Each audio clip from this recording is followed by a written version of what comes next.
a year ago, and they've gotten a lot darker over the last year, as cherry is known to do. The workshops that I'm going to be doing the next 2 Saturdays are to make the middle 3 of those boxes that you just saw. They kind of come in a set of 3 as a kind of a bargain deal for beginners and so on. And I think that's more conducive to having everybody be able to complete them and to be able to take boxes home. The reason for it being spread over the 2 Saturdays is the fact that you have to let things dry for usually 48 hours after you've done the bending of the veneer around the forms before you're ready to put the tops and bottoms on. So that's the reason for it being split. Otherwise, it could be done in one long afternoon, though. So hopefully, Bill, can you tell me how many people have signed up to be in the class? Last I heard, there were just 2, though. The last I saw was 5. There are 5. That's wonderful. Okay. So that's the limit. And so I'm happy that it's going to be a full class. If anybody ends up having any trouble with the directions to get to my house, you can feel free to get in touch with me. So if we go ahead and start the DVD, it's about an hour, maybe 58 minutes or something like that. And then when we get done, hopefully you will have written down some questions that you might ask me, even if you're not going to be attending the workshops. Any questions ahead of time? Just a comment, you may want to write down questions in the chat window as we go along. Absolutely.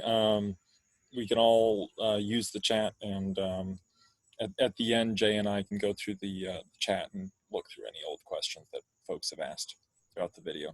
Thank you.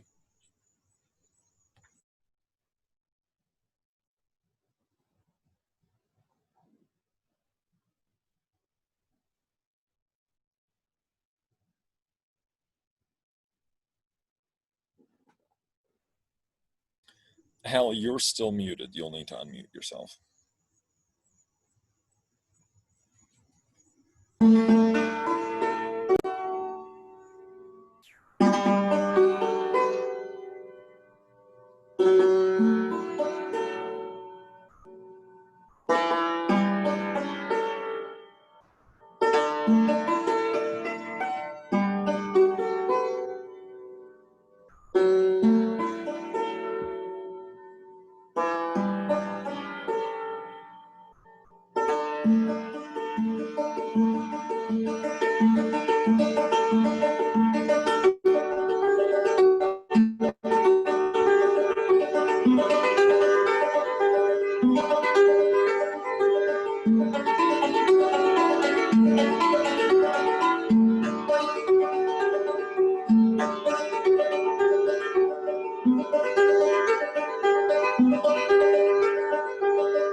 The Shaker movement began in England around 1770, when a 22-year-old visionary named Anne Lee organized a religious group which seceded from Quakerism and fell under the influence of the Camisards of France.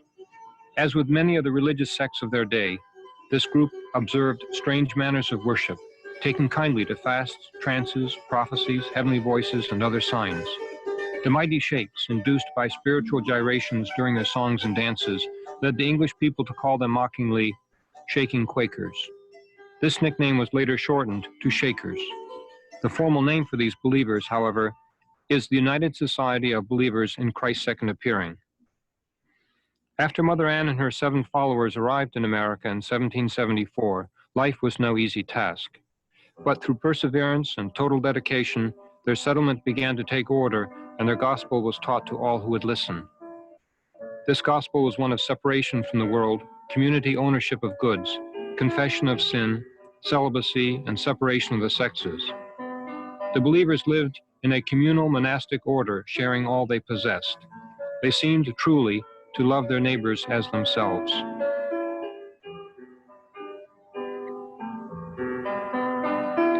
Anne Lee and her followers believed that Christ in his second appearance had come in them. It is this concept of the indwelling presence of Christ that lies at the heart of all Shaker teaching. It is not this teaching in itself that has constituted the uniqueness of Shakerism, but the way in which that teaching has expressed itself as a way of life. From one small tract of land near Niskayuna, now Watervliet, New York, the Shaker communities grew. By 1824, they numbered 18, distributed throughout 8 states. In this young nation teeming with activity, the Shakers played an important role. They were thorough and exact in whatever they undertook, and they were ever seeking better ways to perform a task. The Shakers took the lead in agriculture, horticulture, and animal husbandry. Their excellent products were sold far and wide. The Shaker label was a mark of integrity and excellence. Poor workmanship and dishonest dealing were not tolerated. The believers applied the same standard to all they did. Their buildings were furnished with furniture of their own making and designed for utility and durability. They invented countless gadgets, tools, and machinery to increase their efficiency in production. The list seems endless. A rotary harrow, a threshing machine, a fertilizer spreader, the splint cutting machine for the manufacture of baskets and boxes, a better windmill, an improved wood-burning stove. They flattened the broom, a pea sheller, a butter churn driven by water power, a self-acting cheese press, a revolving oven, the clip clothespin, and many other labor-saving devices. The legacy of Mother Ann was far-reaching and touched every aspect of the community member's life. Certainly one of the most tangible expressions exists in their craftsmanship in wood, and one of the most unique forms was the oval box. This finely constructed and proportioned box, made from hardwood veneer and quarter-inch pine without the need for glue, stands today as a unique example of Shaker craftsmanship. John Wilson is today the most widely traveled teacher of Shaker oval box making. He conducts workshops at the Henry Ford Museum, Dearborn, Michigan, the Smithsonian Institution in Washington, D.C., and the Sabatay Lake Shaker Village in Maine. These are occasions when people with and without prior woodworking experience participate for 2 days in this traditional craft. Audiences respond to the broad background out of which Wilson presents his subject, as craftsman, teacher, and interpreter of traditions. He is a working craftsman in wood, making boxes for sale. He teaches classes in Shaker furniture and other woodworking subjects at Lansing Community College in Michigan, and he spent a decade as a social anthropologist.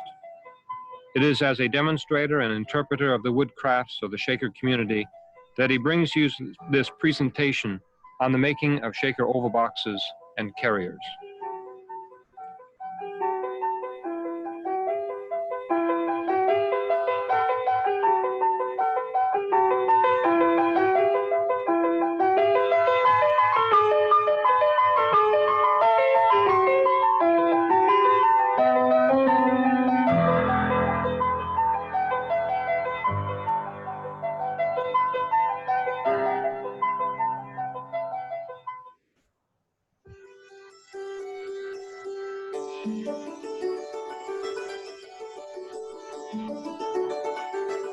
I'd like to welcome you to my shop and to show you how we make Shaker oval boxes.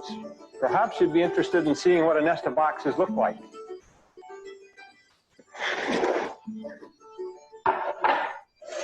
The Shaker craftsmen of the last century made these wood containers for their own use and for sale. And they were made most typically in a set that would nest inside of each other.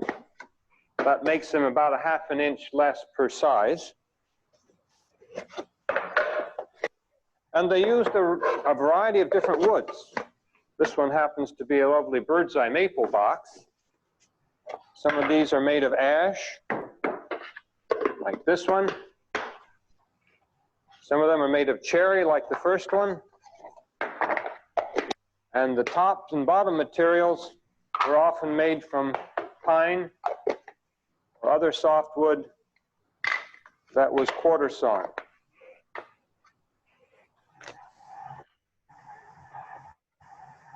You can see the range. They get smaller and smaller until actually we have miniature boxes to go on the end. There. Let's take a closer look at some of the boxes. For one thing, you can see that the finger pattern points to the right in most of them, but here's a box where it turns to the left. Now, they made them both ways. Two things that set the Shaker work apart from other common boxes of the day were this finger pattern and the oval shape. Most of the pantry boxes that we find made in colonial times were circular. In addition to the nesting set proportions that you see here, they also made boxes that were short and tall. They made boxes also that had the elongated shape. The same process works for all of them. What I'd like to do is show you how to make a box. We're going to do it in 2 steps. The first is going to be the bending up of the band. We have to take a thin piece of wood, prepare both ends, put it in the boiling water, bend it, and then put the oval corks to hold the shape for while it dries. Now, you're not going to have to wait around 24 hours to see that. I happen to have some dry ones on hand. After the dried band is ready, the next step will be to take oval pattern forms and put them in the top and the bottom band to complete the box. Here's one point you want to watch out for. When you put the bottom in here or in here, that's going to define whether it's a left or right-handed shaped box. Now, they made them both ways, as I said. What you won't find is a box which goes both left and right in the same one. So pay attention when you come to putting your tops and bottoms in place. You've got a lot to keep track of, and it's the last fit that's going to make the difference, one or the other. The wood for the box bands is cut from hardwoods and varies in thickness according to the size of the box. These little ones, they're quite thin. These are up about 3/32, but I'm going to make a box that comes right here in the middle. And that will be about a 1/16 of an inch thick. Now, I've got 10 of them here. Makes it a bit easier to saw and to drill. If I set the pattern and do the mark out for the shape of the fingers, as well as the location of the tack holes.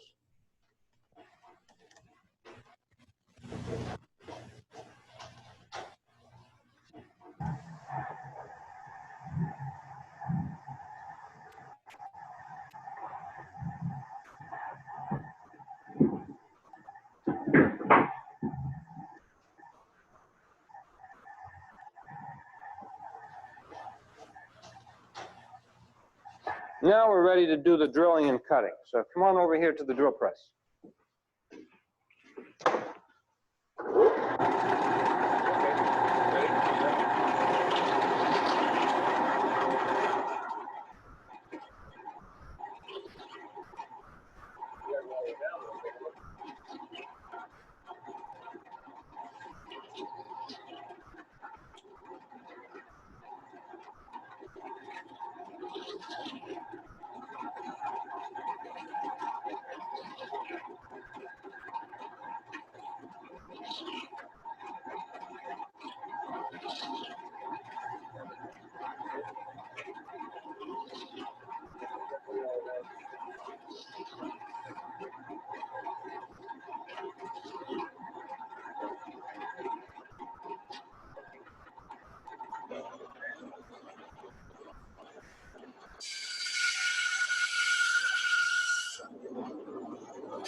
Now we select the band for our box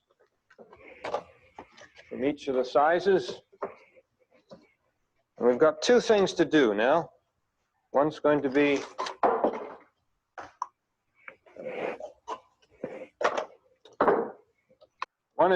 to feather the end, and the other will be to bevel the finger area. Now the sander with a block to hold the wood works well for this feathering.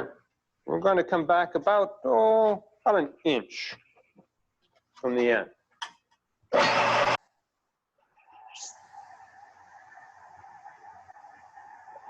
Now take a look at it when you're half done to see how whether it's even and how far you are along. You want to have it so there's no flat on the end of the band.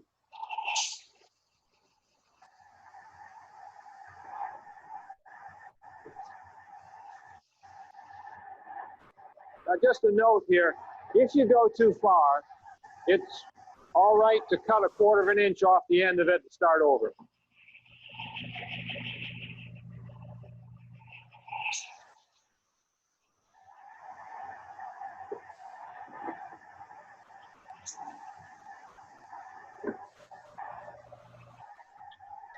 Now we have them feathered on the inside of the lap.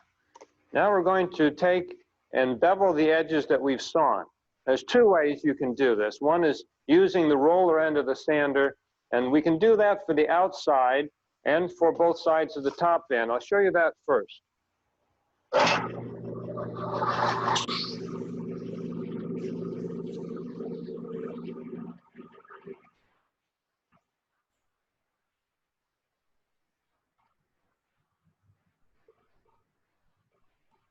I'm doing the end of the band as well.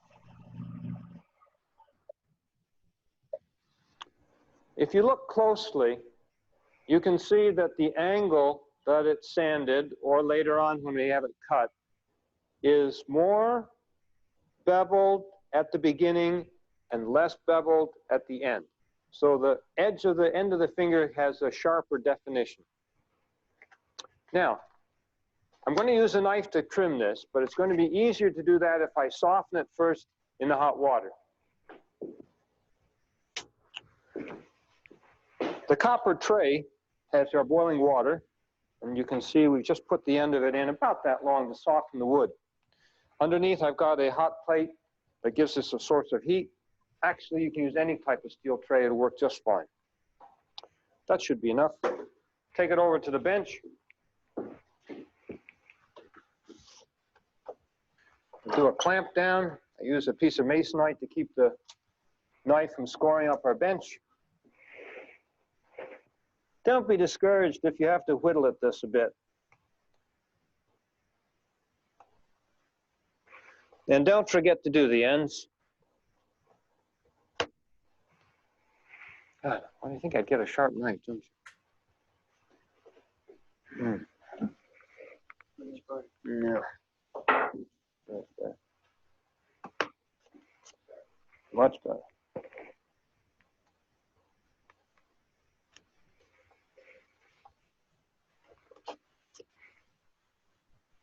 Lay the knife over at the beginning of the cut and then raise it up so it's almost vertical at the end of the cut.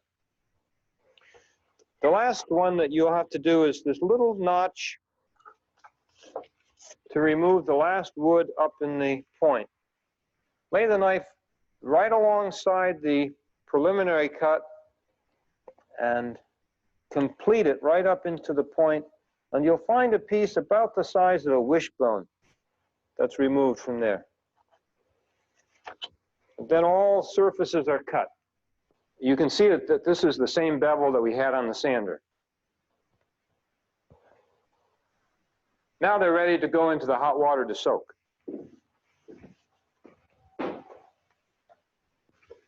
The pattern is the inside of the box, and from that we make a plug, a wood plug that's the same size, height, and oval of the box that's going to be made. Now they work just fine this way. Perhaps it would be helpful to make a stand with a dowel pivot and a piece of wood on the base of it, but we'll try it. These work fine. When we do the box bending, we want to end up with the copper tacks lined up in the center. This means that the beginning of the band has to start about over here. Well, it takes about 10 minutes for the wood to get softened up. Now, both the water and the heat are important here. So don't take very long. When we come out of the hot water, we don't want it to cool off. Check for the outside.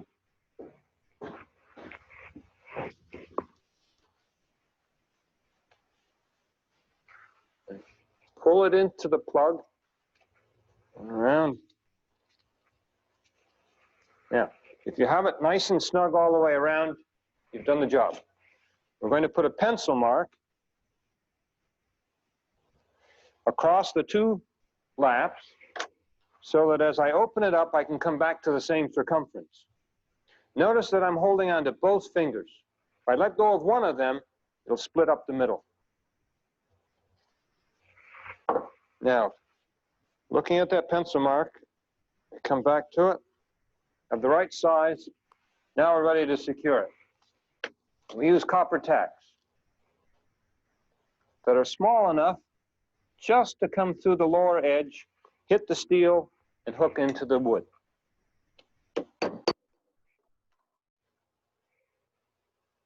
You'll notice that my hammer stroke sometimes going at an angle. It's important to have these tacks straightened up by the hammer before you finish hammering them onto the anvil. In other words, they want to hit straight in order to do the hooking. If they go in at an angle, they can come out just as easily.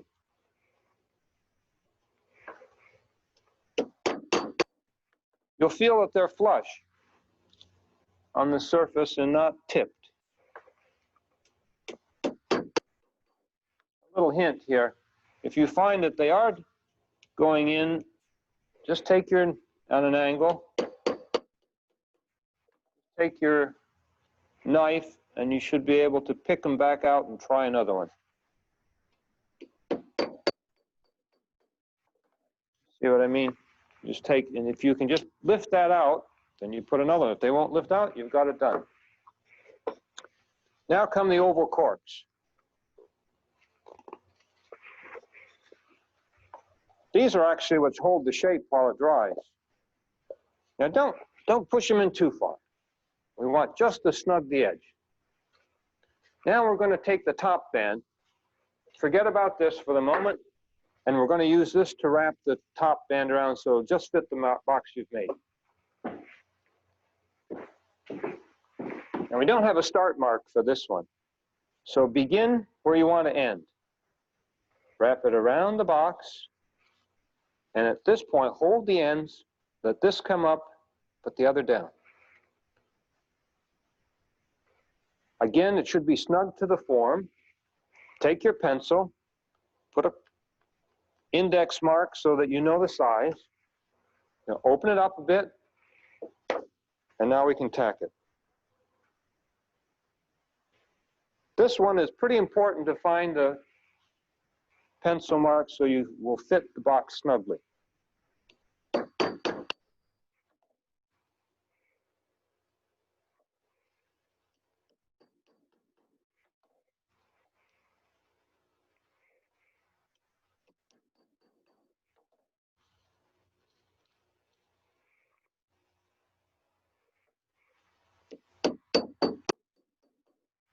A reminder, find the pencil mark, but also get the two pieces lined up this way and put it back onto your box. It should go on snugly. The wet wood, on wet wood, you have to work it around. Come down just until you cover the beginning of the inside finger lap. Then your box is ready to set aside to dry. When this video on oval boxes was made 10 years ago, the method for fitting top and bottom boards made use of aluminum oval templates. Since then, I have found that the band itself is a more reliable way to accomplish a good fit. For that reason, the following few minutes of demonstration have been added to the original video. At times, reference will be made to the oval patterns, which are no longer available in our catalog. However, the class booklet and pattern packet do give outlines for all oval core sizes.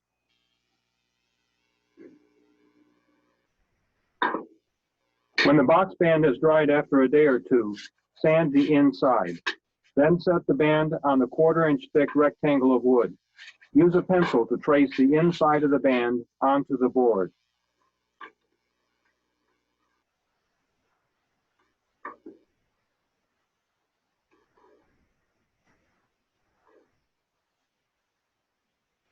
Points to remember.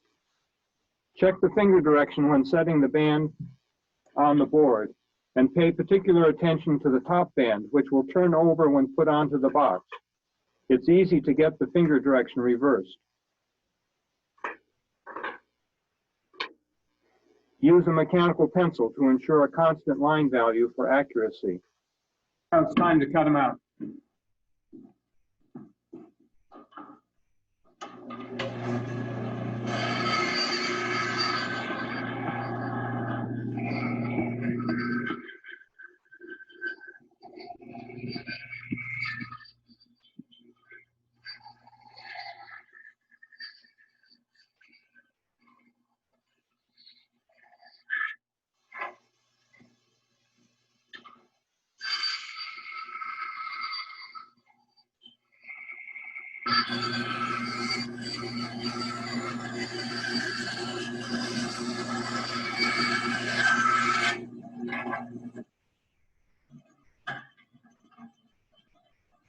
After cutting the rough oval shape, edge sand with the disc sander deck at 4 degrees up.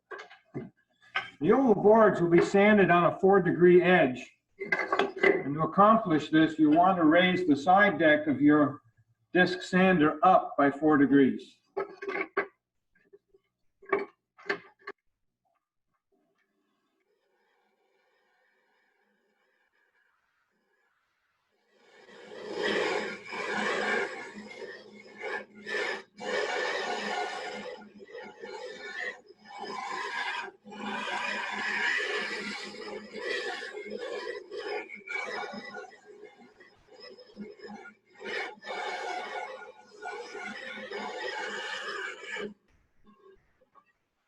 The first time around, sand outside the line, so you see all the pencil line around the oval.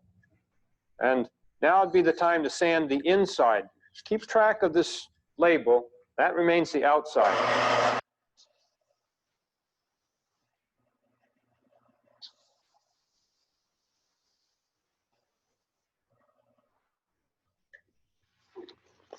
Now, remember, if you want the box to look to the right, now's the time to keep track of that.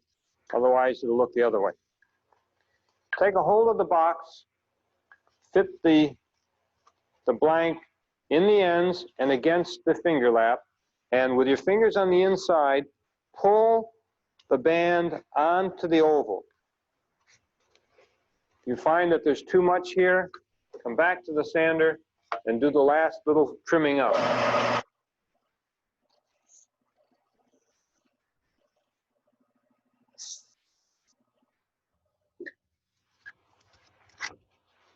Each time, look at the direction of the fingers.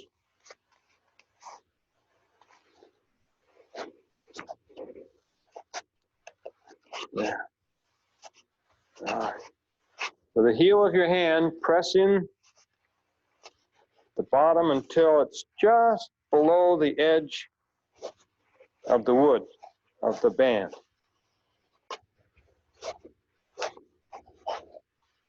Especially check it in the front. Make sure it's down far enough, and then we'll sand it off flat.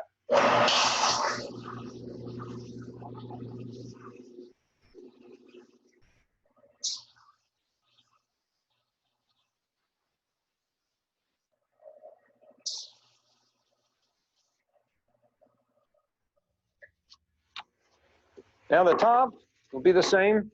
We've got the label and the pattern.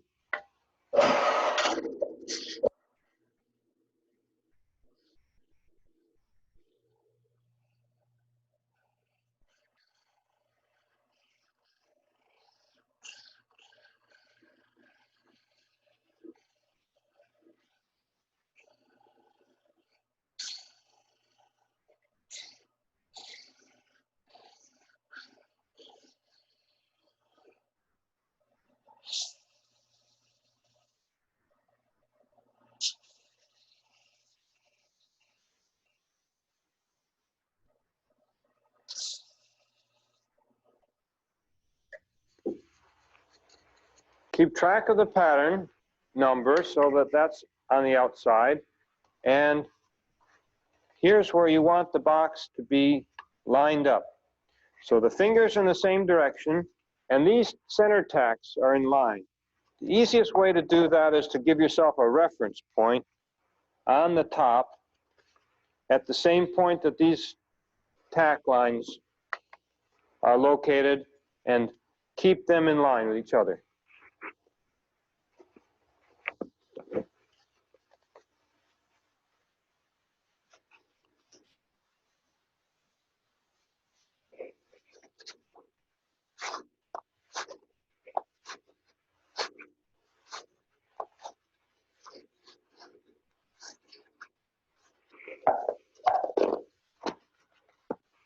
Here's a way to fill up a small gap that you might have. Put some of the glue in the edge of the box, fit it in, and sand it right away so that the sanding dust will load the wet glue.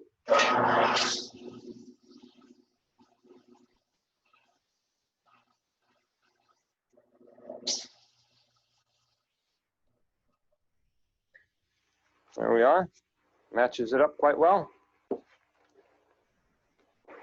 Now that the top and bottom are fit, I'm going to put some wood pegs around the edge to hold that from shifting. Now we're using a 16th inch bit for this, and this setup gives us the location so that it comes halfway in the middle of your top and bottom.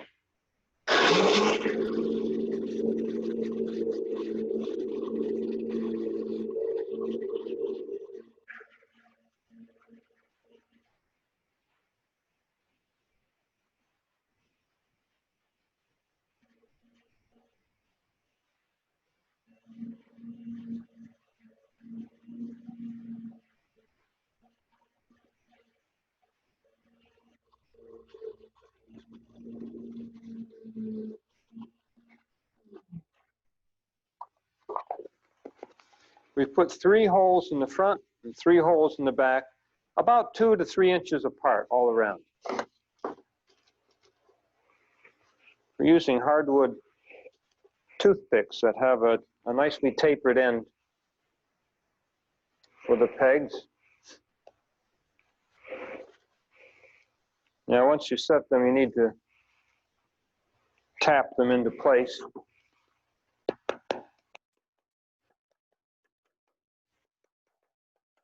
Diagonal cutters work well to snip off the end of the peg as well as to tap it in.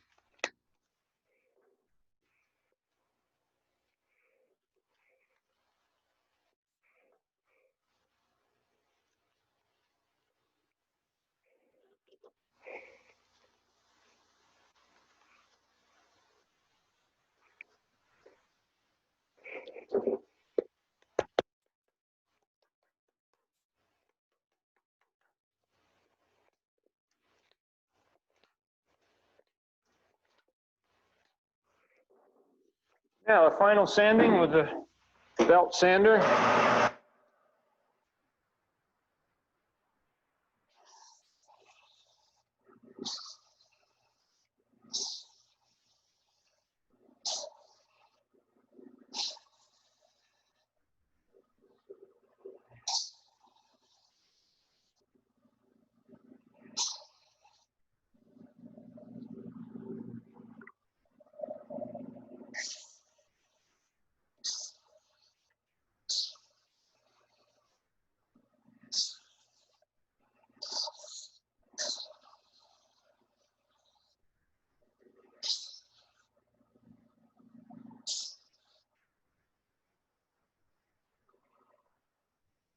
Notice that I avoided sanding where you had that nice fingered pattern on the front of the box. And I'm going to level the bottom edge. Yep. Then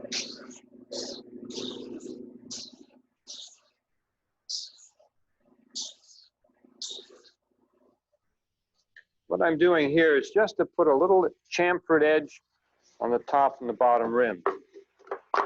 Do the same for the bottom of the box.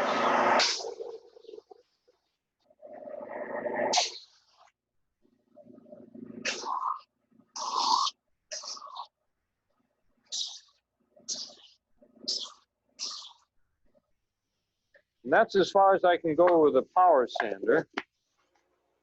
The final sanding I do with a block of wood that has a cushion of 1/4 inch foam rubber on it.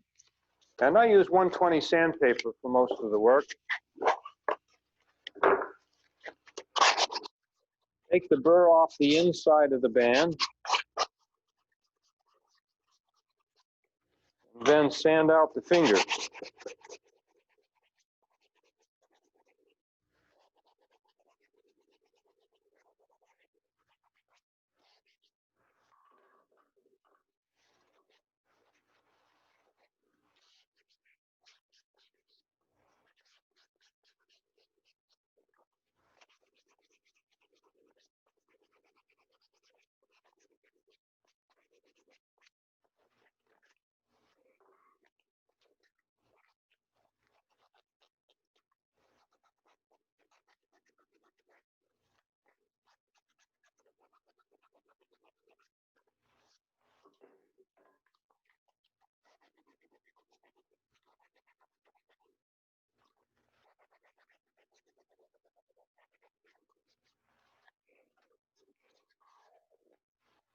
And with that, the box is finished, except perhaps for your name.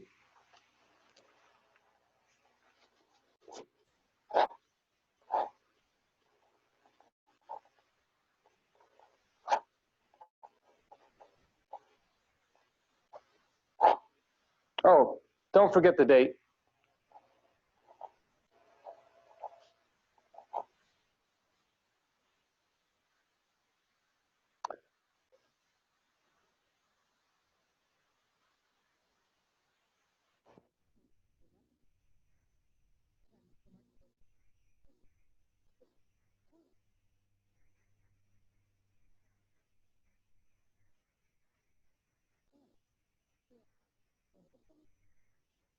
In addition to the boxes, they also made carriers. And here are some examples. These are fixed handle carriers. This is a swing handle carrier with the top in place. Let's take a look at how we can put a handle into one of these number 3 boxes. First, you'll make the base, put a bottom into it as if it was going to be a box. The handles are 1/8 of an inch thick.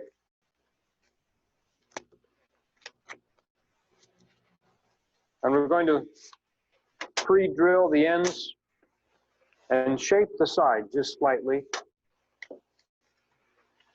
So we want to drill 4 holes in each end. And you could sand out a slight curve just above the edge of the box. So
Now the handle is ready to be soaked in hot water, and you may need to leave this in a little longer than you did for the box bands because of the thickness.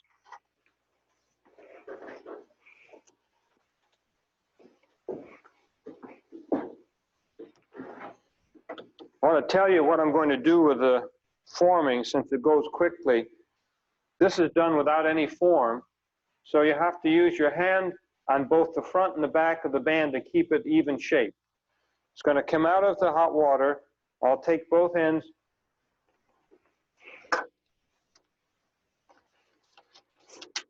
in this area and form it into place. Now it's hot, so you'll see me put it right into the box. You won't want to hang on to it too long, but don't just take it at each end and try to spring it. It won't work.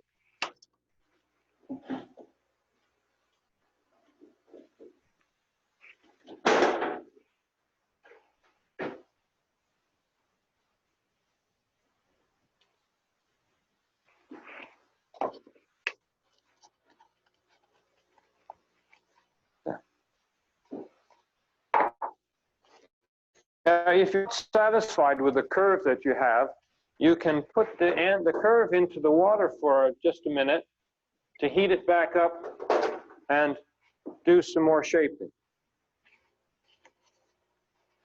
Now, come over to the anvil and we'll do the finish work. The handles, I do use some glue to keep the front and the back tight. And we're using a larger tack than for the lap of the box because we have thicker material and actually 3 thicknesses on the front. The band has a front and the back plus the handle to secure it there.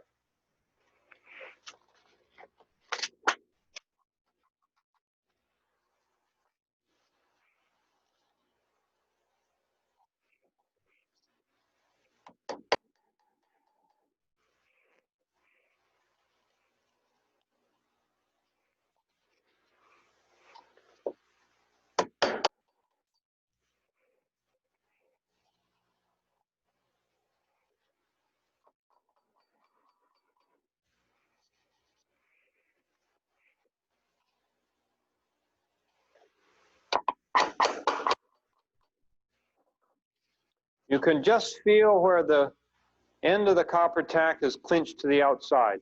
Because we want only a little bit of material doing that, each different size box and different handle needs a different tack size. We have 2 sizes we use in the copper of tacks in the boxes. One size for the 3 smallest ones and another size for the 3 larger boxes. Now I've used another size for the back of this handle and finally a long tack for the front, which will go right through, and I'll trim off the surplus out on the end.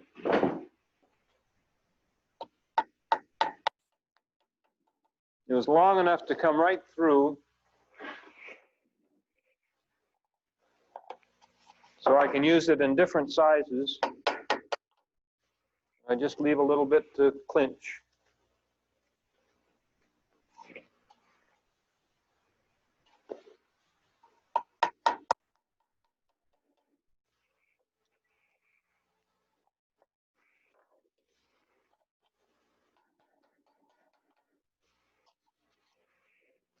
Again, I make sure that the anvil is immediately under the copper tack, so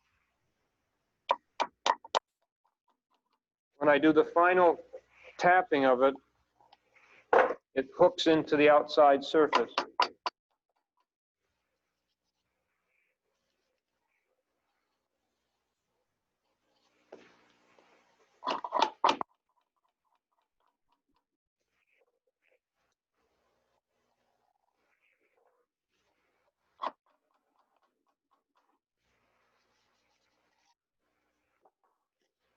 And there we have our finished stationary handle carrier.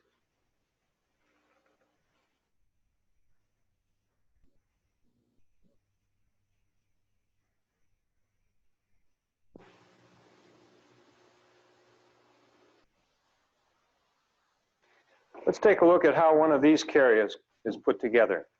The box itself will be made in the same way that we made the initial box. I used the largest of the 5 size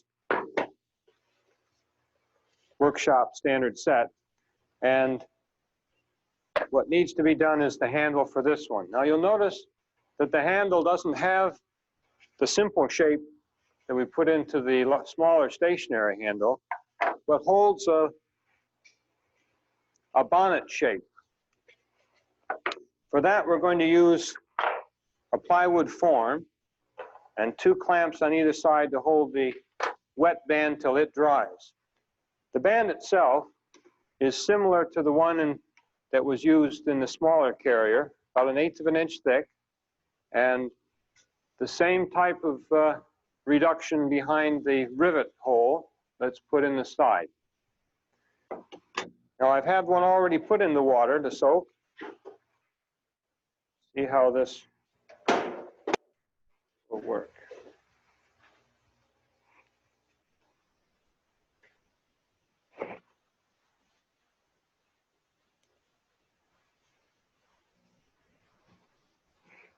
Use a piece of scrap wood to cover the outside of the wet band from the steel of the clamp.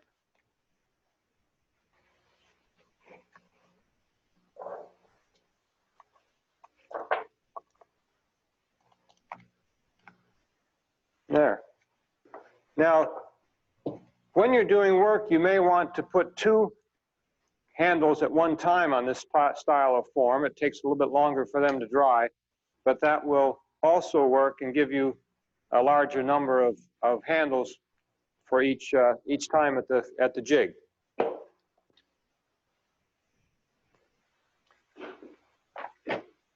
The box can now be drilled for the rivets. You mark the center, front and back, and I hold a straight edge to find the cross line.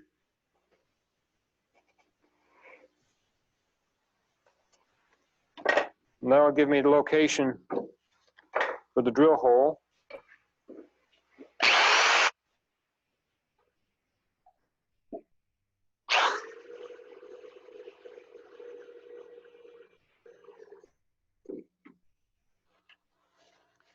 Now the rivets that we use are a round head called a trunk rivet, and they'll have a washer on the inside they call a burr, and in addition to the rivet and the handle, we'll need to put a wood spacer in order to give the handle enough clearance for the top of the box to fit.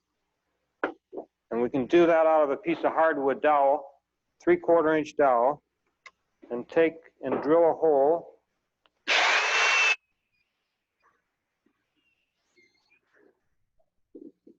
Cut 1/4 inch segments off of this on the bandsaw.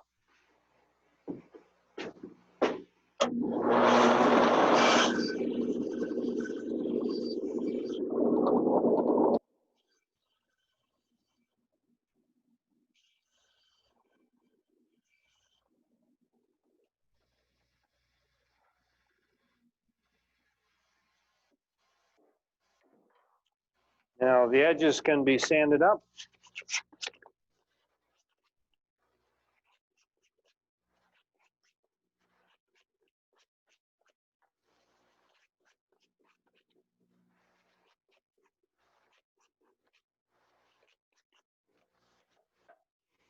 And we're ready to put the handle on.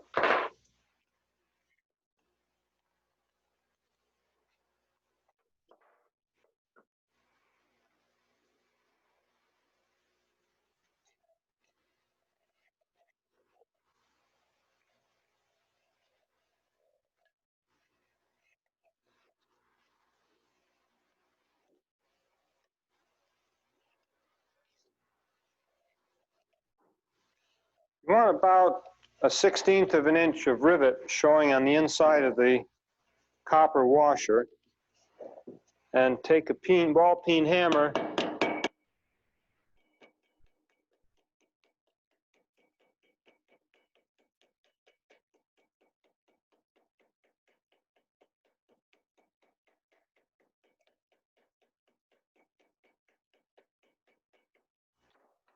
and give that a domed effect on the inside to tighten up the rivet.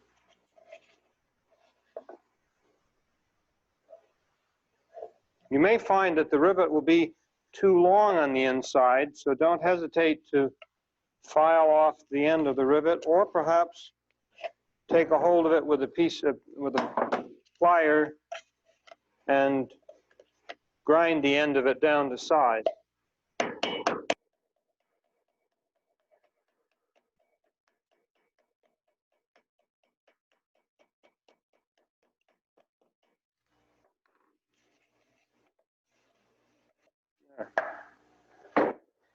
There you have it. Make a fine sewing basket, or as the shaker community would refer to them, a work basket. They were very popular in the last century, lined out with satin, and they put 4 items in each quarter of it: a pin cushion, a needle holder, and a beeswax, and an emery to sharpen their needles and pins. So, we have a swing handle carrier, and a fixed handle carrier, and the basic box to show you examples of how they made shaker oval boxes.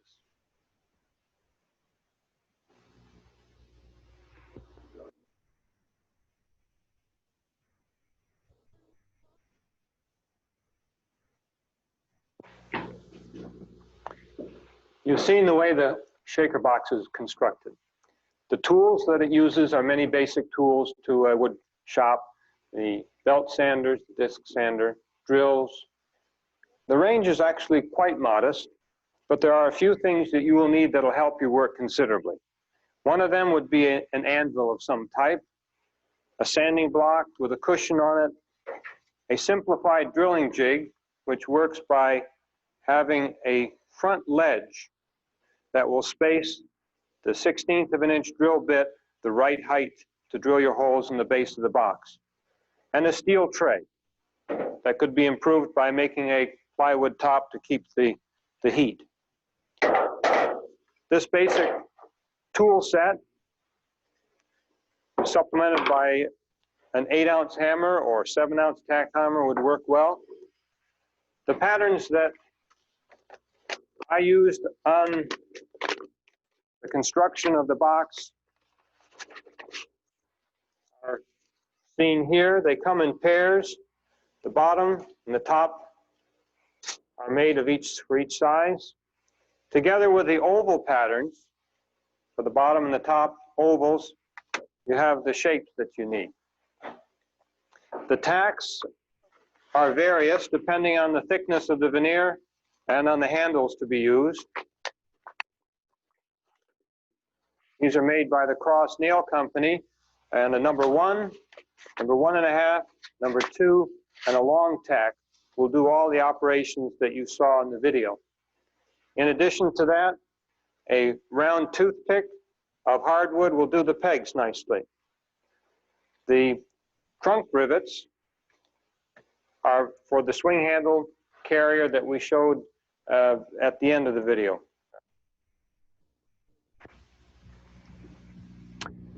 The core set represents the 5 sizes that are commonly used. The largest one for the swing handle carrier, the next was the stationary carrier, and the basic box was the middle size.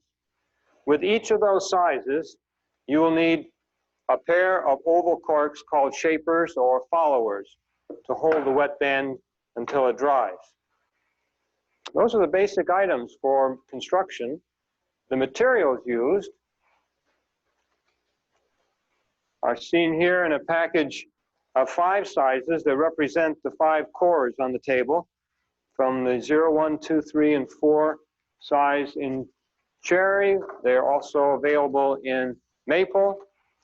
And the package, as you saw me drill, can be purchased as well in a pack. Handles will provide what you need for carriers. Top and bottom material are in a form on which to put the pattern. You cut out your size that you'll need to finish that.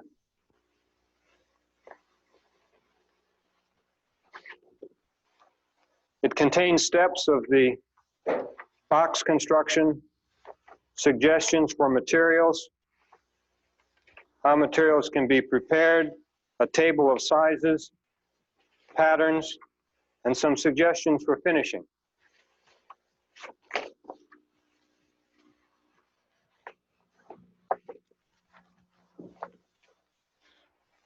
Einar Hamburg was a craftsman who did restoration work of shaker work in Massachusetts, and a very sharing man, and gave us shop drawings of shaker woodenware in a book entitled Measured Drawings of Shaker Furniture and Woodenware, published by Berkshire Traveler Press. And his forms, which are the ones used here and by many of the craftsmen, give the finger patterns and the oval shape for the boxes used here. And finally, it's the shaker craftsmen themselves, whose good work and fine eye for a functional, well-proportioned item that have given us inspiration. And their motto, hands to work and hearts to God, are an inspiration to any woodworker. Thank you for your attention.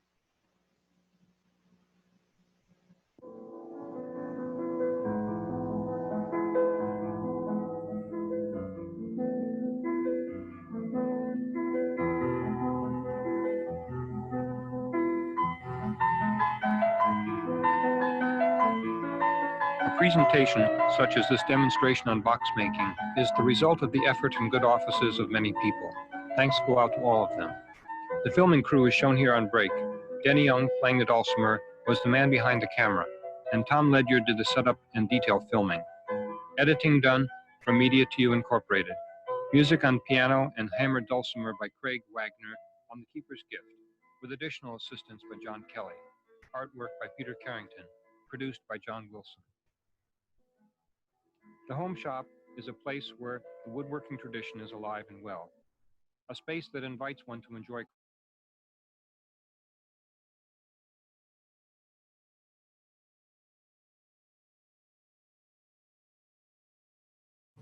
All right, thank you, Hal, for presenting that.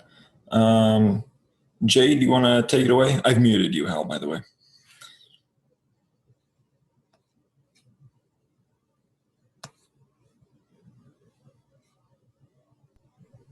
Okay, am I there now? Yep. Okay, so sorry for the age of the DVD, because I didn't notice until doing it again this time that when he wrote the date of the since he was making there, it said 89, so that's like 31 years ago. He must have been about 50 at the time, because I know that he's about 81. John Wilson is about 81 right now. I'm still wrong. The pictures to begin with the beginning of the DVD show getting to his place, which is his house, as well as his workshop, as well as several buildings that you might have noticed that are drying shacks and so on, are back along a little lane that's not paved. It's right off of Interstate 69, not too far into Michigan, a town called Charlotte. It's not Charlotte. It's near East. So when I go visit my grandkids up in that general area, I've stopped by and visited with him and had nice conversations with them. He's a delightful person. If I'm ready to, I heard a lot of questions, or I looked at several of the questions as they were kind of appearing. But let's say to begin with, somebody asked about the material, and that was what he kind of went over a little bit at the end. There apparently are methods of doing standard sizes. The one that he uses begins with zeros, like there's a double zero, I believe. The smallest one in that set of 5. Can you see this? Yep, we see it. That's a size 0. Okay, just to give you an idea. And the largest one here is a size 4, and that's a set of 5. We're going to, in the workshop, be doing the middle 3 sizes, which would be just simple 1, 2, and 3. So this is the sizes 1, 2, and 3. So you could virtually make any size that you wanted as long as you had a big enough tray to do the hot water to soften the material, and you have the materials necessary. But I'm going to keep it simple, I think, and go with standard measurements that have already been given. Somebody asked about the veneer. The veneer length is predetermined for each of the sizes of the ovals. And so that's very carefully written out in his book. But if you get the set, if you buy things from Mr. Wilson, they've already got it sized appropriately, not only the thickness, but also the length. Obviously, it does have to be longer than the circumference for there to be that overlap for the tacks to go through all the way from one side to the other then. So there, you can make round ones. You could do pretty much anything you wanted to, as long as you want to take the time to make the cores and the shapers and so on. The cores are the inner thing that you bend the veneer around to hold the shape to begin with, or to form the shape, I should say. And after the tacks are put in place, then he calls corks, are also called shapers, with the one diameter, the biggest diameter being bigger than the core, the littlest diameter being littler than the core. You get the idea. It's kind of a cork. So when you put it inside this veneer that you shaped into a shape of an oval and make it tight, you're basically keeping that form and letting it dry for, it should be 48 hours or more, which is why we couldn't do it in one weekend. Now, when my wife and I took the class at Mark Adams, we actually did on the second day, but they had gigantic fans and so on. It probably wasn't ideal, but that's just the way a weekend workshop kind of works in. Somebody asked about the tacks. John mentioned in the video, I forget the name of the place that made the tacks. It was the only place in the country.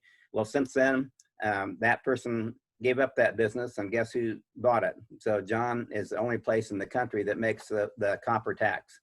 And as he mentioned, there are 3 basic sizes, and that sizes are related to the length of the tacks, and they have to be long enough to go through both layers of veneer and a little bit more, so that when you pound the tack in, it kind of mushrooms out on the back side to therefore make it more like a rivet, I guess, if you wanted to say that.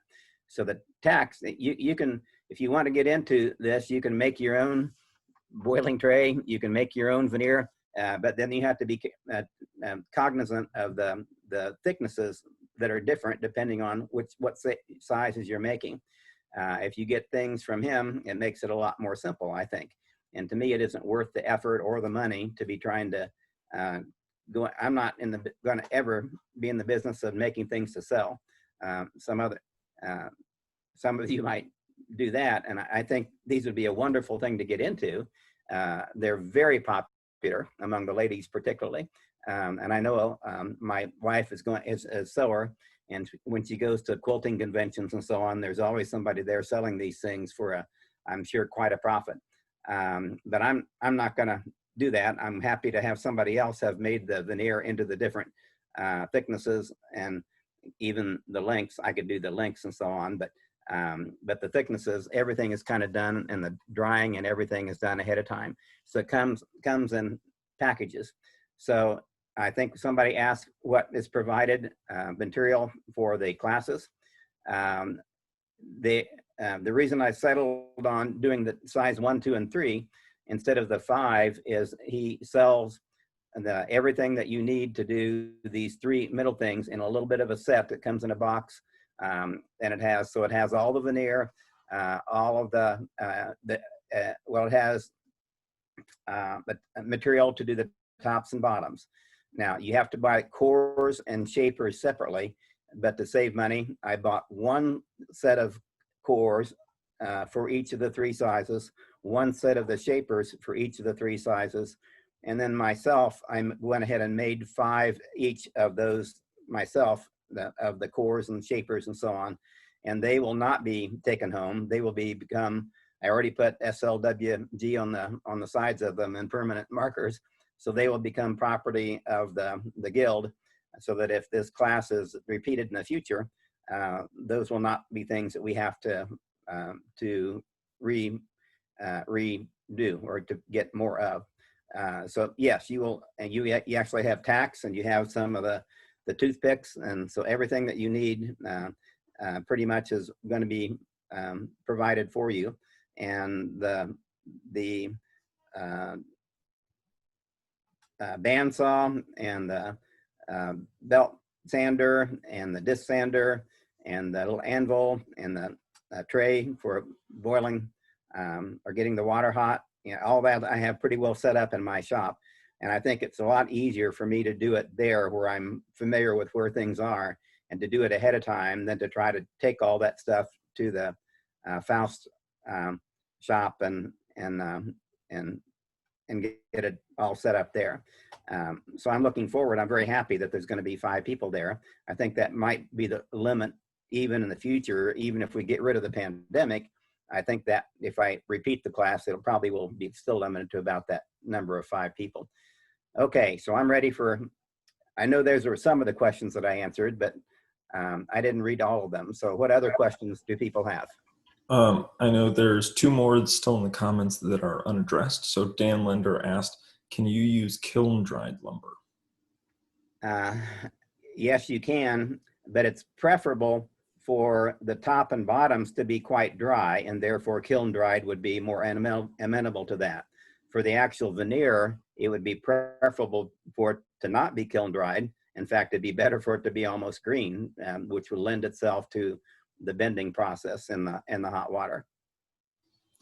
So it'd be better for it to be, that's why I'd rather have somebody else have already done that for me. But kiln-dried would lend itself perfectly for the tops and the bottoms. Cool. And Wayne Humphrey asks, of the wood choices he offers, which is the best for the beginner?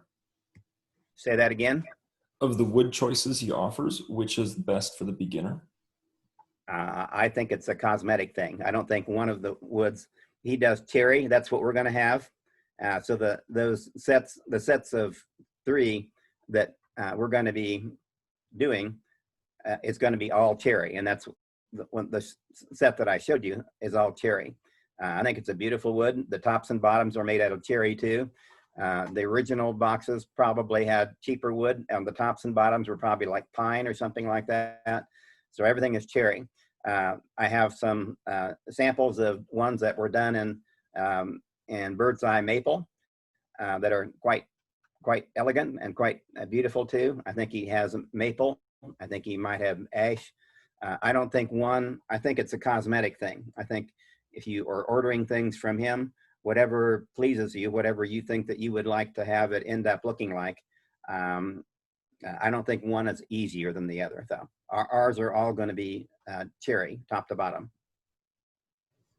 Thanks. That's all the questions from the comments. If anyone else would like to ask questions, please feel free to unmute yourself and ask away. Or if you can't figure out how to unmute, just paste your question into the chat box and I'll ask it for you.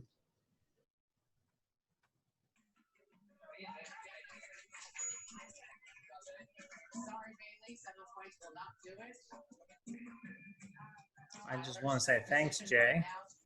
You're very welcome. Yeah. Yeah, and this is Wayne Humphrey. Jay, I really appreciate you putting this together, and it sounds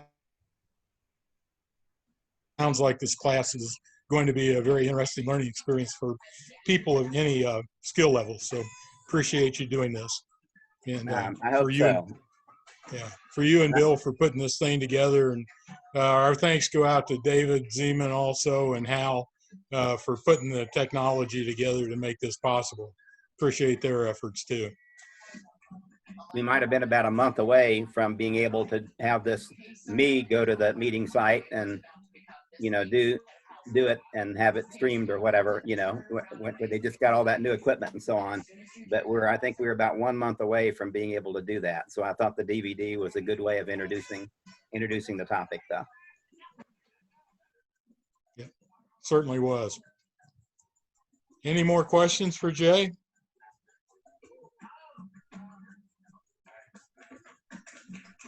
If there's not, then I guess that'll be it for this evening. Thank you very much. Thank you, everyone. Is Thank Bill you still all. there? Yeah, I'm still here. Thank you. Bill, could you email me the list of people that I'm expecting and maybe a email address or something? So if somebody gets lost or issues come up, that I might be able to get in touch with them, or that they can get in touch with me. Yeah, let me ask her. David? David, Yes. you still there? Yes.